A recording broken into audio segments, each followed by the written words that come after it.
What's going on, everybody? Welcome to another episode of Fix Your Fate with Dr. Vilk and Mr. Ayala. We're hitting up some of your questions that you guys sent us in, so let's hit up the first one. The first one we have is it abnormal to mostly attract younger guys, like half my age? Mm-hmm. Well, I don't really think it's so much abnormal, but I would wonder, what kind of variables play into attracting younger men. Are you someone who has a lot of younger friends? Are you someone who works with a lot of younger people? And this in turn would bring you to places that would have that kind of population of, that age. I would also wonder, is it something, you're putting out there that, maybe you're attracted to younger guys more? Do you want to be with someone your age? But I would really question about what you might be putting out there as far as your energy and into the world, as well as where you're looking to find men, if you're looking, because it could be really just the pool of people that you're potentially interested in.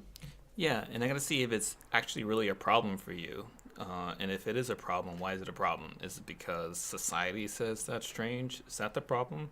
Then the hell with what society thinks, if that's what you really enjoy in that sense, and if it's not abusive relationships. So, I'm just thinking about the word abnormal. There was just something about that word that's kind of getting me in the question, but I'm not totally sure about it. Yeah, it might feel pretty nice to have a lot of young guys going after you. Yeah. I mean, look, it's nice. And if it's good relationships, then why not keep having them? But if you're looking for something different and you're attracting guys that are half your age, then you can start looking into why am I finding them? Mm-hmm. Just like Dr. Vilk said, if you're at clubs, most younger guys are at clubs. So maybe you got to look in different places. Then you can find out, oh, maybe I don't want younger guys. I want guys more my age. Then you go look for them where they're at. Yeah, I'm also wondering if there are any other characteristics that these young men have in common. It might not be so much about the age. It might be something else about the men that they share in common. Yeah, because you could be looking for someone who's energetic or passionate. And a lot of guys, when they age, maybe they just lose that passion, or certain types of guys may lose that passion. So it could be you're craving some kind of quality, not necessarily age, but it's really some kind of quality that you're really looking for. Yeah. All right, so our second question is, what do you think God meant in Genesis 6:16 when he said, "And thy desire shall be to thy husband, and he shall rule over thee"? All right, so this is kind of tough, and this is the way I can deal with questions of historical texts. It's okay to learn what happened thousands of years ago, and really for the purpose of never repeating that. I don't think we should ever go back to the days of trading women for iPhones or goats or anything like that. You see that that's not good anymore. Genesis was written thousands and thousands of years ago, So one of the things I think we just need to know is that to not treat women like that. They're not possessions. Here, at least here in the Western world, we have that opportunity to not do that and understand what relationships really are like and about. Yeah, I think you have to really take this with a grain of salt, because you have to think about when this was written and who it was written by. This was written by a man, and this was written a long time ago, and socially we're just so different this day and age. Back then women were seen as less than in that sense, and they were, it was meant that they have to respect their husbands and really kind of just take into account, what the husband said goes. And even in the 1950s, we still had elements of this going on. Even now, we're really still fighting for that social change for women to be considered equal. So, while it's good to understand what this was saying and meaning back then, I think you have to think for yourself if you want to still apply it today. Yeah, and I don't recommend applying it today. It's not going to work out very well. Just having a slave isn't that good. It's not something you really want to do. All right, so our next question is, how can the divorce rate be decreased today? I have a bias that people have this thing where they always look outward at everyone else, what everyone else is doing wrong to them and what society is doing wrong to them, and we have no real understanding of ourselves. And we have no real understanding of ourselves and what's good about us and what's bad about us. We can't really enter a relationship and function properly with someone else? Well, I was wondering if the person who asked this question was thinking about themselves or had some personal stake in a relationship with the potential to be divorced, or someone that they cared about who was divorced, or even their own relationship. Statistically, we see that actually the later you get married, the divorce rate decreases. So if you get married young, when you're in your 20s or mid-20s, it's actually more likely that you will have a divorce. I think it's because we're still growing and changing as human beings, and some people just, they don't grow together. But if you're wondering as far as conflict and how to deal with the negative feelings that ultimately do come up with a relationship, I think that as long as you can communicate and fight constructively, you're less likely to get divorced, because you can be proactive to avoid certain fights, you can gain understanding, and you can gain intimacy by being able to communicate effectively. Yeah, it's also having realistic expectations about what a long-term relationship is. Most of our love songs and movies like Cinderella, they're about that 3-year period, that honeymoon period, right, where everything's great and there's all the crazy passion and we're just doped up, on dopamine pretty much in our brains. And long-term relationships aren't that at all. You still have fun 30 years later, but it's not Cinderella in any way. And there's a reason they didn't show what Cinderella's relationship was like 15 years after, that ball. So it's really having understanding that in a long-term relationship, you really have to work communicating with each other and growing together instead of growing apart, because that's what we're really good at. We're really good at growing apart, which is devastating. Yeah. And I think in addition to that, talking about your values and what you want in a long-term relationship before you get married. It's going to be really problematic if one of you wants children and the other person doesn't, and that has to be talked about. I think better before the wedding than after, because then you're really in a pickle. So I think things like that, hot topics, whether it's, are you going to raise your kids to be religious in some way? You may be someone who's more on the religious side and really care for someone who is an atheist, and that can be a problem. So these things have to all be talked about, and I think if you can do that before getting married and just be on the same page and have some sort of a game plan, I think that really will increase your chances of staying together, because there's not going to be those surprises along the way. Yeah, don't be scared to ask the right questions and the tough questions, because they can break up your relationship. If someone wants to have kids and the other one doesn't, that's a pretty big deal breaker, if there can't be any compromise. Mm-hmm. So don't just go into a relationship thinking, I didn't ask this question because I'm worried they're going to say this or that is contrary to my belief, so let's just get married and then we'll deal with it in there. No, that's a good way to mess up your relationship. Right. And I think the other part of that is, if you're someone who wants children and the other person doesn't, you have to really consider the possibility you might not have children. Or if you're someone who does not want children and your partner really does. I think a lot of women, especially now, are kind of being pushed into having children. They might not want them. You have to also consider that your partner really wants something that you're not wanting to give them. So I think you really have to start considering the relationship and if this is going to be the right match for you. Yep. So this goes pretty good into our next question, which is, why does one have to keep wedding vows sacred? I'm not really sure how to take this question. My thing is, if you can't keep a promise, then don't make it.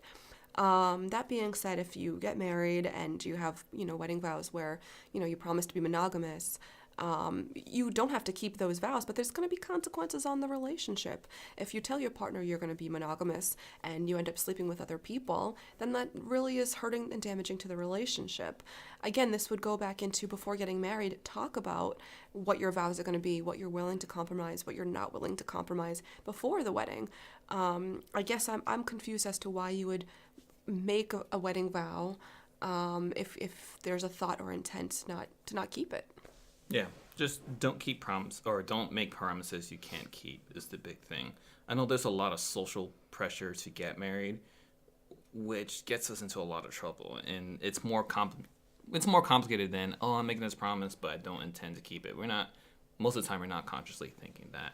But I think that's where that self-awareness comes into play, where you can even have this conversation with the person you're getting married to, but you don't really know if like you really want to have kids or what your future plans are. You could just become compliant with like, oh, they want all this, sure, I'll just go with it because I want to be married. And that's not any good either. It's not good just to be blissfully ignorant and then find out within the relationship, oh my gosh, these are the promises and the vows I made and I don't want to do this anymore. That's why the statistic shows it's good to be older. When you're older, you just have more time to deal with that, to understand that and learn that about yourself. But it doesn't mean if you get married young, you're not going to be successful. It's going to be a little bit harder because you got to grow with someone instead of already been pretty much grown, then seeing who matches with you. So, your vows you can keep. Yeah, and I think I guess the question I'm having is, what's making you ask this question right now? Are you someone who is getting married or planning to get married and you're having doubts? Are you in a relationship that you're in that you're having doubts about? I mean, I'm curious as to what else is going on underneath this question. Yep. Our next question is, what do you do when you are too hard for anyone to love? Well, I think that you have to look at this in two ways. It may be that you're with people who are unable to give you the love that you're wanting and needing. Or also, so there's one side of that. So it may not be you in particular. You may just be having a string of bad luck with people. However, if you're wondering if you're doing something that pushes someone away, I would stop to consider, your actions in the relationship as well. If you're someone who tends to be more angry, for instance, that may push someone away and make it harder for them to show you affection and show you love. I know Adam's mentioned a few times having unreal expectations or unreasonable expectations. This can also make it difficult for someone because they may do something for you, and if it's not enough and you have these unrealistic expectations, they may feel unappreciated. So I think it's kind of a mixture of self-reflection as well as really seeing the people that you've been with and seeing if they've been even capable in the first place to give you what you're wanting and needing. Yeah, a lot of times that we just find the wrong people, so it makes it really difficult to get the love that you want. If you're abused too many times, it makes sense that you're going to close up and just go into straight self-protection mode and be very difficult to love in that sense. Mm-hmm. Well, and the other component to that is if you're someone who feels like you're unlovable and no one's going to love you, you're going to attract people who are going to kind of play out that fantasy and thus proving how you feel about yourself. Versus if you actually have confidence in yourself and believe that you're a lovable, good person, you're going to attract people who treat you right, and the ones who don't, you're going to get them out of your life. Yeah, this is where you have to really dig back into yourself and see what the hell is going on. You could do it by yourself, do it with support, talk to people, really get what's going on out. Because when you feel you're too hard for anyone to love, in my mind that makes me think that it's really hard to communicate in any genuine way with anyone, right? You're very closed off for whatever reason. Let's just say you were just hurt too many times in a relationship. So you're closed off, and then it makes it really difficult to deal with and really cure yourself of that feeling of unlovability, which you see in the world because no one's going to love you. So this really just you have to dig in and find out what's going on. Right, and if you're feeling unlovable, you may also feel like you don't deserve love. I mean, I think there's a part of you that probably wants that, but there may be a part of you that says, well, I don't deserve love anyway, and then you end up with people who can't give that to you. So I think it is, again, some self-reflection about yourself, working on self-esteem and building self-compassion, as well as, if someone is mistreating you, not putting up with that, really saying, I deserve better. Yeah, find someone who will listen to you and just let you talk and not tell you what to do. That'll help you with the self-discovery. You'll find the answers that way. Not going to be in one day, and it's going to hurt, but I think that's the best way I know to do that. Mm-hmm. Yeah. All right, so our last question is, what do you do if your boyfriend spits on you? Yeah, this is absolutely unacceptable behavior. I mean, this is abuse. I don't know the circumstances as to what caused this, but it's unacceptable behavior either way. Hitting, spitting, yelling, really, these are not ways to fight constructively.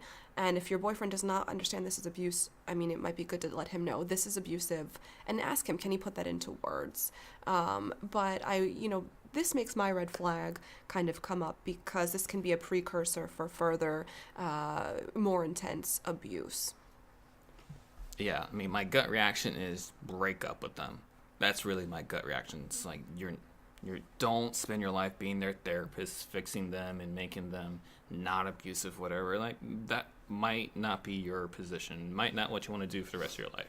If you're okay with that being your position in your relationship, fixing and helping, fine, that's fine. But that's just my gut reaction. That's not even my therapeutic reaction in any way. That's just, Right, but I mean, you can have someone who has emotional baggage. I mean, we all have that at some point. But if someone's abusive, it is not a good relationship unless they are going to get help. I mean, my advice, if you want to stay in this relationship, is to see if your boyfriend will go to therapy, individual therapy, to work on his anger, and to work on better ways to communicate his anger.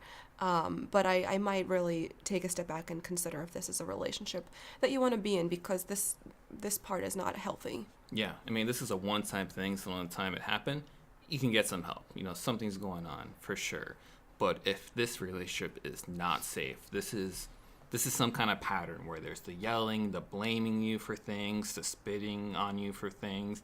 If you're just getting beat down all the time and you're being made to feel like crap or worthless, that's where I'm thinking maybe it's a good time to get out. If this is an isolated situation, okay, get some help. Go find, a family therapist or a couples counselor, or get him into counseling. You get yourself into counseling. So both you individual, you together, be like, what the hell was this? Because this is serious. This isn't like, oh, he just did it once. He won't do it again. No, I mean, there's some reason it happened. There's a pattern. It could be totally out of character. We'll give him credit. It was totally out of character. Something happened crazy. Get some help. That's like a minimum. Don't ignore it. Right. The issue with this is whether this is an isolated incident or not. If he's done this and nothing is done, and to show him the gravity of this, it will enable him to continue behavior like this, and may even continue down to progressively violent behavior. I don't know your situation, so this could be something isolated that he's never done before that's uncharacteristic, and if that is the case, you might want to give him the benefit of the doubt, but he should really be talking to someone about this, because if this behavior goes unchecked, it will get worse, and you will be the one who's victimized in it. Yeah, just don't stay in abusive relationships, or at minimum, get help. All right, guys, well, thank you for sending in your questions. Keep sending them in. If you sent in a question and we answered it, and you want to ask us more about it or anything like that, send us a question again, or you can clarify the question if we answered it wrong and anything like that. So thank you guys for watching this episode of Fix Your Fate, and Dr. Vilk and I will catch you next week. Bye, guys. Bye.